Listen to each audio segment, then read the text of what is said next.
நம்ம ஸ்கூல் லைஃப்பில் எல்லாருமே ஃபிசிக்ஸ் படிச்சிருப்போம். இன்ஃபேக்ட் அந்த சப்ஜெக்ட்னால கூட ஒரு விஷயத்த கிராக்கே பண்ண முடியல.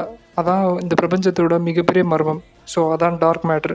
மறக்காமல் கீழே இருக்க அந்த லிங்க் கிளிக் பண்ணி பார்ட் 1 பார்த்துட்டு வந்துடுங்க.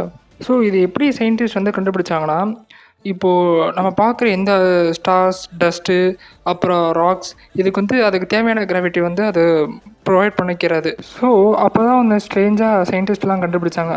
ஸ்டார்ஸ், இந்த ராக்ஸ் அதெல்லாம் வந்து கேலக்ஸியோட எட்ஜில் இருக்கும்போது அவங்க நினச்சதை விட ரொம்ப வேகமாக சுற்ற ஆரம்பிச்சிருச்சு. ஆனால் அதுக்கு தேவையான மாஸ் அதுக்கு கிடையாது. ஸோ அதனால் ஸ்டார்ஸ்லாம் வந்து கேலக்ஸியை விட்டு பறந்து போயிருக்கும். அப்போ தான் அவங்க கண்டுபிடிச்சாங்க, ஏதோ ஒன்று கண்ணுக்கு தெரியாத ஒரு மாஸ் வந்து ஒரு பயங்கரமான ஒரு கிராவிட்டியை ப்ரொடியூஸ் பண்ணுதுன்னு. ஸோ இதான் ஆர்பிட்டல் வெலாசிட்டி ஃபார்முலா. இந்த ஈக்குவேஷன் படி ஆர் இன்க்ரீஸ் ஆனால் வி டிக்ரீஸ் ஆகணும். அப்சர்வேஷன் படி மாஸ் அதிகமாக இருக்குது, ஸ்பீடு கான்ஸ்டண்ட்டாக இருக்குது. மறக்காமல் லைக் போடுங்க. இன்னும் டீப்பாக பண்ணனா மறக்காமல் கமெண்ட்டில் சொல்லுங்கள்.